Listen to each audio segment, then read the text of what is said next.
ang Smart Omega. Because they have one of the biggest minds sa Filipino Mobile Legends, which is Coach Dale. Ay. So yun yung scary. Oo, no doubt. A SEA Games gold medalist in his own right. Definitely, Coach Yebmeister of the Warriors have his bed made up for him. Hihigaan niya na lang, but we'll see kung magigising pa siya. If they can actually score against Omega here, because, you know, let's call a spade, guys. Omega, ang lamang dito, they have familiarity. They don't have new players. Well, si OTIT, but kilala nila si OTIT eh. So, Omega is coming in as if this is just a lineup that they've always been playing. So now looking at their starting lineup, Wolf, talk to me about this. Wala si Hayes. Ooh. Hayes is not playing in the starting five. Okay. I've been hearing a lot of stories na rin outside, rumors, hindi man medyo reliable rumors naman na KENJI in instead of Hayes. Kasi baka nga ang magkapalitan pa is Hayes and Heath. The thing is, Hayes is a traditional tank talaga, one of the best tanks out there. KENJI is the multi-role of Smart Omega for the, I guess for this year. Pero last year kasi alam natin na ano talaga siya eh, the gold medalist side laner, clutch time KENJI, yes. diba? Ganun siya eh. Maybe this is KENJI playing the mage role, perhaps. And Heath, alam natin, one of the siya Team Duncan yan eh, ng Mobile Legends esports, Mr. Fundamental. Yeah. So that's what I'm saying is because I'm looking at the lineup, ang inisip ko agad, uy, KENJI in. So ang ganda na side lanes dito ng Smart Omega, but then I look at the lineup, nandiyan pa rin kasi si TOSHI. So who do you move around? So now, I'm guessing more likely yun ngayon, Wolf. Baka nga si KENJI na ngayon ang samahan ni Heath at HADJIZY sa mid, TOSHI and KURTTZY side lanes. Into the draft, ladies and gentlemen. Kung kakapanood nyo lang dito ngayon, day 2 ito, we are on the 5-hero ban system. So this is definitely going to both open up and restrict the hero pools ng Omega at ng Warriors. Khalid, Barats, at Yuzhong ang tinanggal dito ng Omega, while the Warriors lunawa na si Brody, don't like the jawhead. Again, Mr. Fundamentals, Heath, napakalakas ng kanyang jawhead. Do you think Hilda is next? Because those are the big ticket tanks. Yeah, you know, I posted some dun sa aking page na yung Class S heroes nga rin, Barats, Benedetta, and Brody. Medyo fake news, medyo misleading yan, guys, sa mga Pinos ko. Kasi honestly, ang talagang big ticket heroes na pinag-aagawan yan, dalawa lang yan. It's Jawhead and Hilda. At bakit sila yung pinag-aagawan? Kasi sila yung hindi Class S. Class S sila, pero hindi sila yung parang Brody, Benedetta, Barats. So, it means na ibaban yung tatlo na yon, ang pag-aagawan talaga ng mga teams, it's Jawhead and Hilda. Why?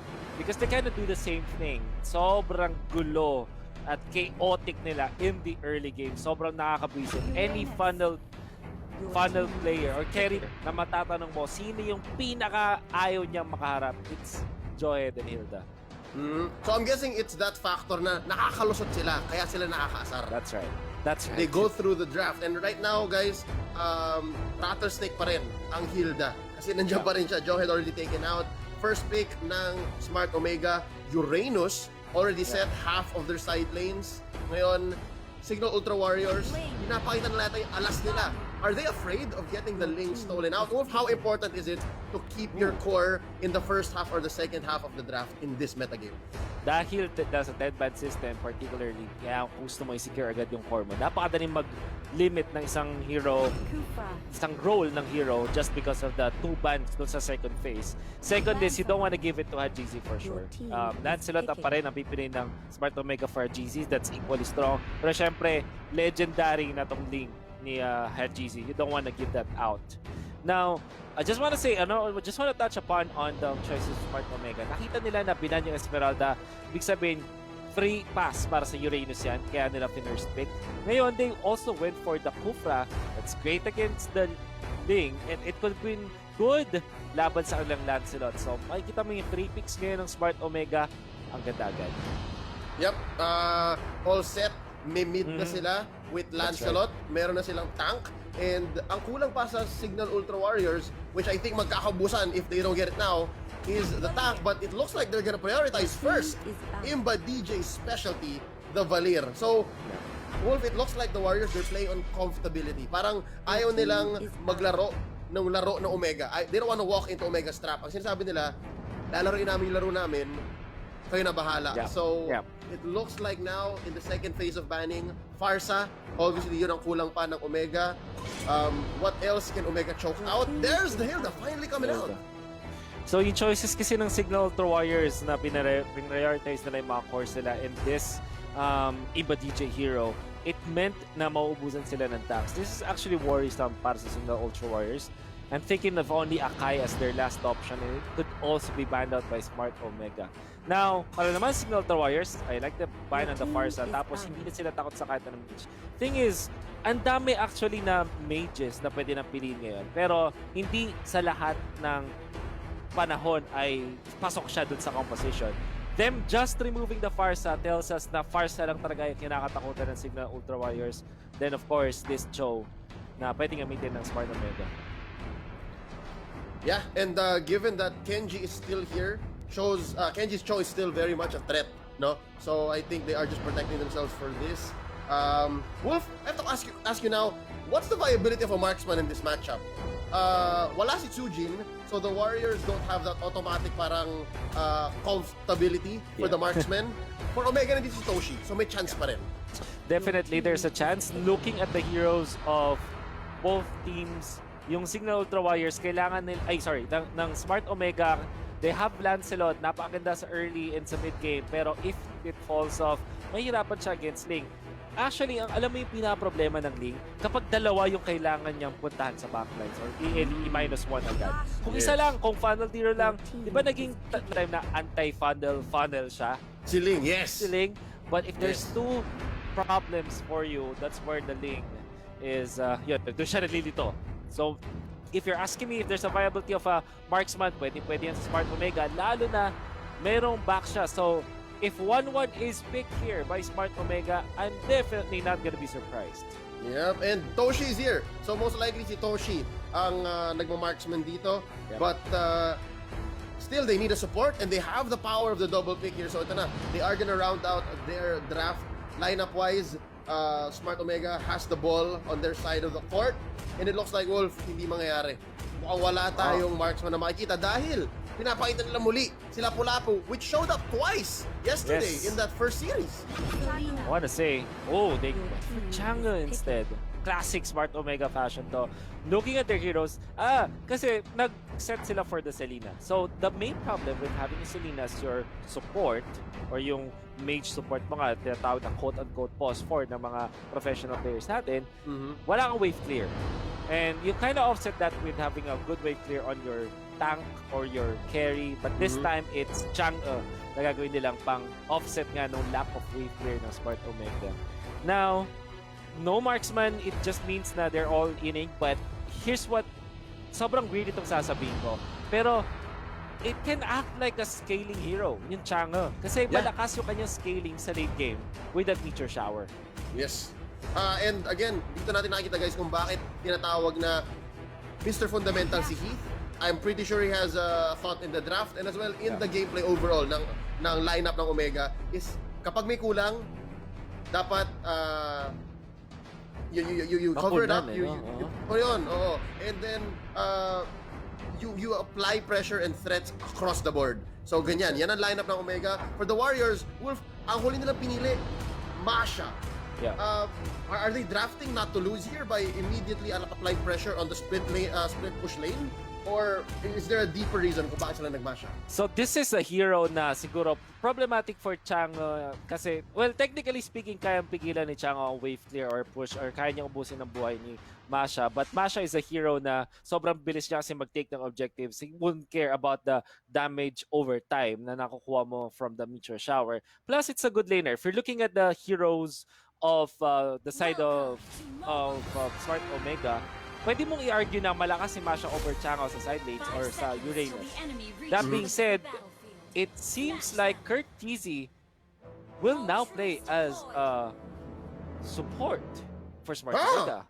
Ooh, okay. So si KURTTZY ang nag-flex. KENJI still going to his side lane kung saan natin siya ina-expect. Ladies and gentlemen, welcome to game number 1. It's the Cignal Ultra Warriors versus Smart Omega. This tournament is under the supervision and regulation of the Games and Amusements Board. Here we go. Simulan na natin to. Wolf, it's Der versus KENJI in the top lane. Down bottom, si TOSHI laban kay RHEA. And yun na nga, it's the Masha versus the Chang'e matchup, and SMO decides to go for the purple first. If you play it right, kaya mo mag-lane against this Django. Pero syempre, this is Toshi. He knows how to play the mage in the side lanes. He's just that kind of guy. At pwede natin expect yan. I wanna say naman, itong ating Uranus versus Tams. Tams is actually comfortable here. Tinatanong ko yung mga Tams players, and they're actually very comfortable playing against Uranus kasi mas mabilis sila mapag-respond sa teamfights dahil mas mabilis yung kanilang wave clear, technically speaking, compared to a Uranus. Ionic Edges, medyo kulang ka pa. Level 2, you get Ionic Edge. Yeah. But with the access first coming in, the Sickles coming in first from Tams, yeah, there is doing good. Hold up, IMBADEEJAY, kanina pa, muntik nang mamatay. Heath now in trouble. There's the Tempest, the Blades. Hindi pa rin makuha ni Janus. BENSANITY coming in from the sides. Kinulang din. Nag-aambahan sila. Omega and the Warriors in mid. Heath spotted out here by BENSANITY. Nag-stretching si Heath. May mahanap pa siya and they disengage. Wolf, KURTTZY here. Is this the first time we're seeing him in mid and the first time he's playing Selena? Yeah. This is first time natin makikita na parang mage support niya itong si KURTTZY. Needs to help top lane. KENJI had to burn the Purify. Ang interesting yung choice na pinili niya, going for Dreadnought armor na casually. Kasi alam niya na si Thams. Kaso halata na yatang may gumagalaw dito. Kasi, I mean, KENJI has been bullied into the top lane, tapos bigla na lang siyang confident.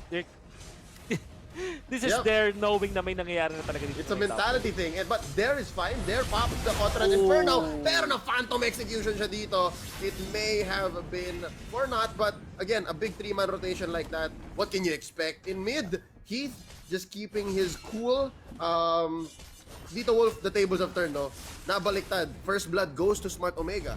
The Warriors seem to have a hard time being on the aggressive side. Well, that is the problem with Ling kasi na sobrang item def. I mean, compared mo lang naman dun sa kung i-compare mo lang dun sa kanyang matchup, which is Lancelot versus Ling. Lancelot syempre ang mauuna yan sa pagkikot, and Ling will have to reserve himself na pag-detect na ng jungle. Now, it's gonna be up to BENSANITY, the tank, the Baksha, as well as IMBADEEJAY kung paano nila i-equalize itong kanilang itong aggression na ginagawa ng Smart Omega. Yep. Oh, Heath catches him off guard. There's the jump into the bush. Nag-aaral ng target. And sisimulan na nga dito ni HADJIZY ang turtle. BENSANITY ni IMBADEEJAY, medyo mababa ang buhay. There's KENJI coming in with the Ionic Edge. Nag-aaral ng target. Poison's already popped here by BENSANITY. Fireballs thrown out by IMBADEEJAY. Mababa ang buhay.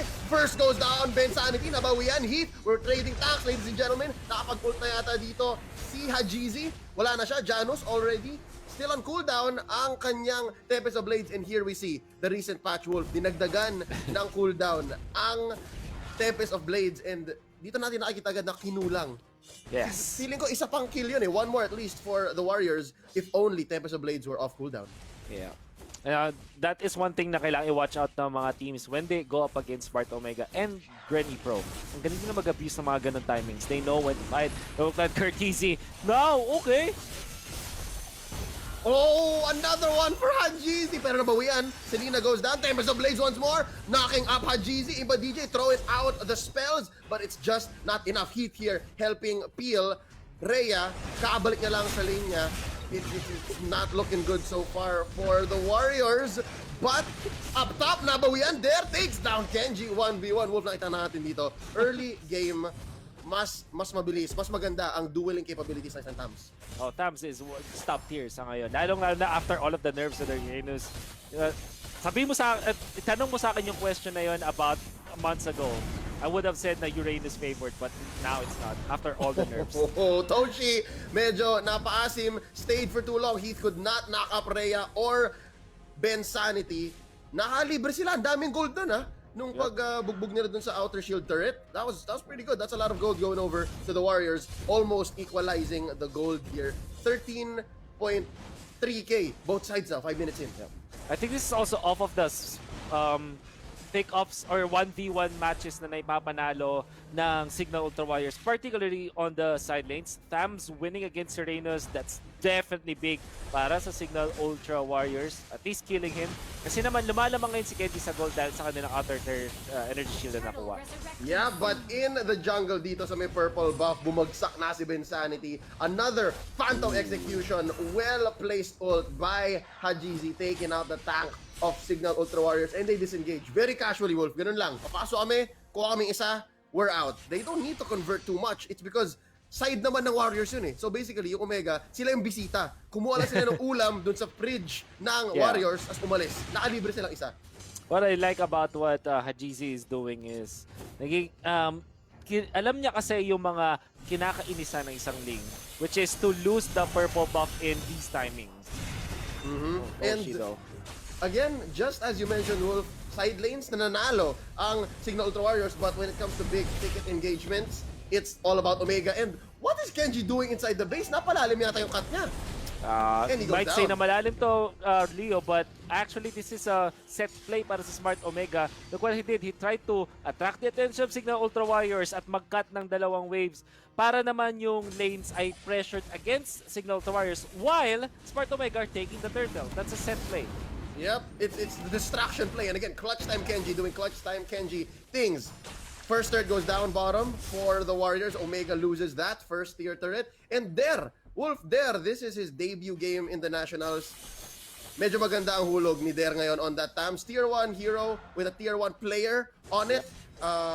But yeah, medyo hindi siya binibigyan ng magandang mid-game dito ng Omega because again, it's a three-man gank. And they lose a turret, but at least nagets na ni Der. Nagets na ni Der, Heath with the ult, and Mamba out. BENSANITY rolling out. IMBADEEJAY backing out, looking for the targets. HADJIZY goes for the Phantom Execution to disengage. Sa baba naman, RHEA versus KENJI. Ito ang interesting matchup din. RHEA is losing this, he's backing out. Flicker. Yun is a hero na walang pakialam sa disarm ni Masha. It also deals so much damage at damage over time. I wanna say though, Thams, yung fact na 7 minutes bago pa siya napushan in without any help from Cignal Ultra Warriors at all, and it tells me na merong alam itong si Der na probably ngayon lang din natin makikita in how to play the Thams in a lane in a dead lane, basically speaking.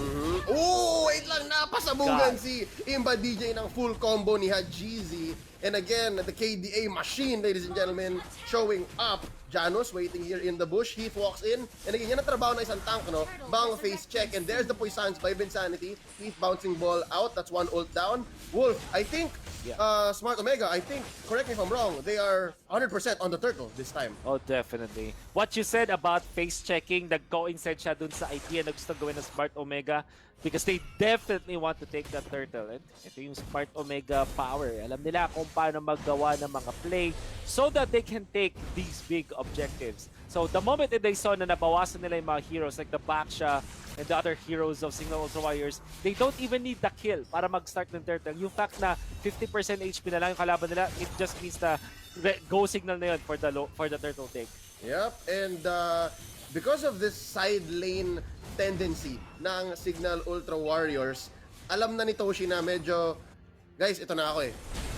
Thank you na lang kay mamaya sa akin. I'm gonna bait out the lane. I'm gonna call on JANUS, and for the first time, JANUS makes a failed rotation. That's a big loss for JANUS, given that he wasted, what, 10-15 seconds trying to take down Toshi. And Wolf, correct me if I'm wrong, Toshi here, kapag hinayaan to ng Cignal Ultra Warriors, baka secondary corner rin to, and baka maging kryptonite to ng isang Ling later on in the game.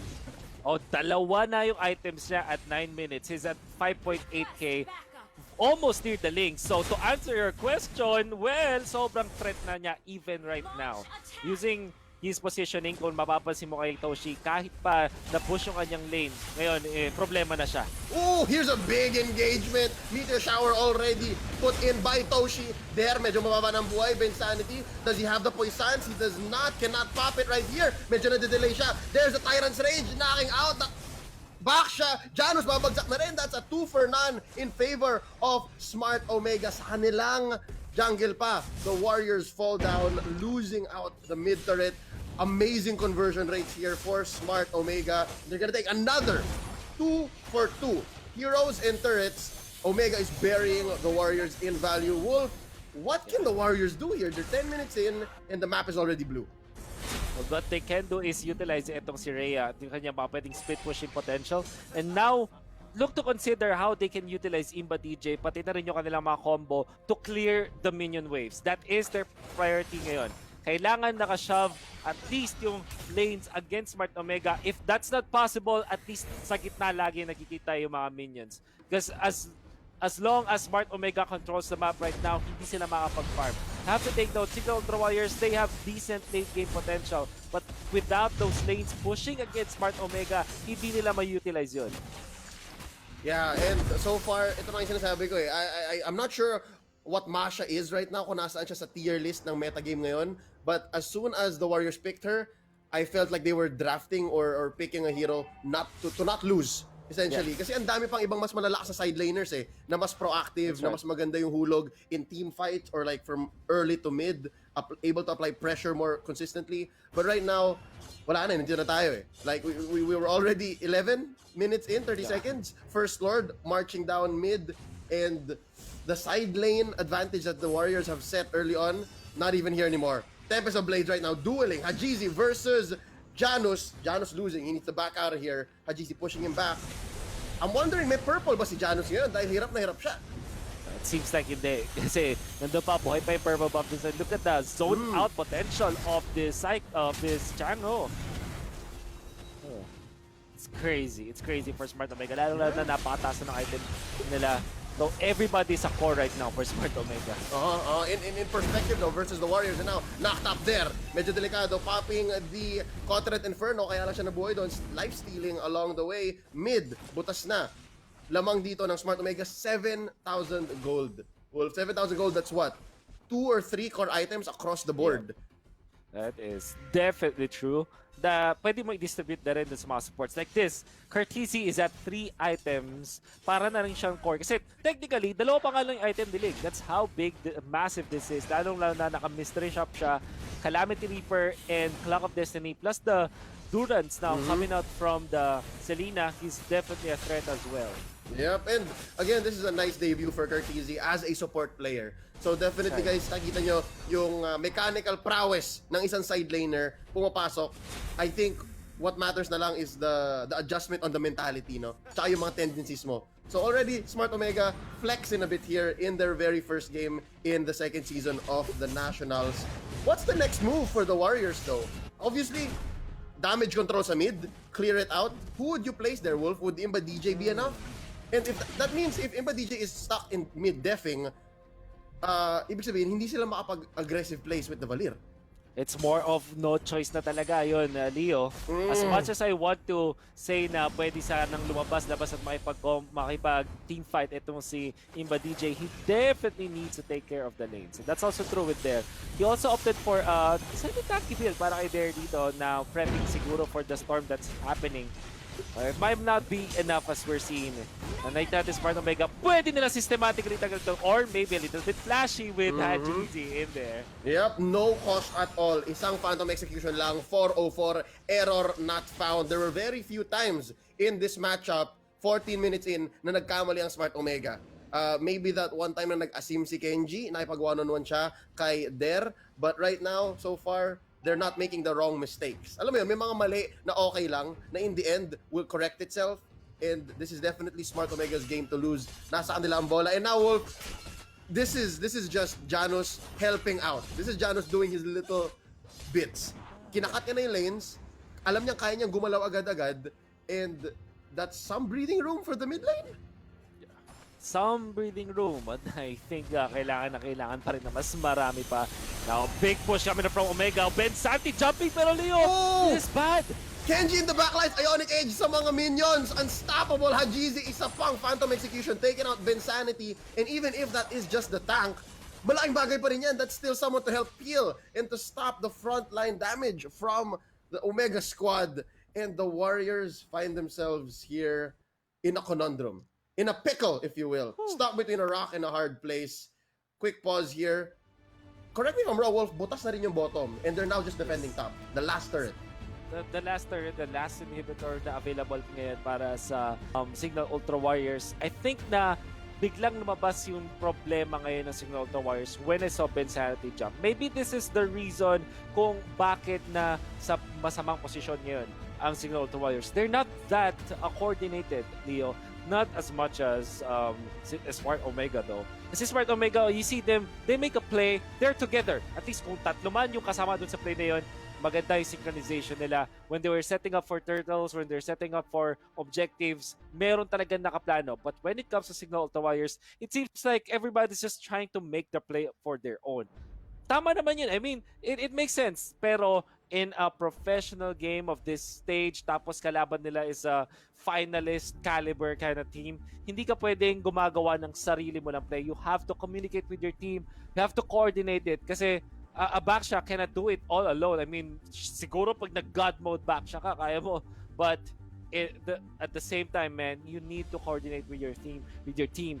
That defense from Cignal Ultra Warriors, sobrang telling niya kung ano yung naging problema ng Warriors sa game na to.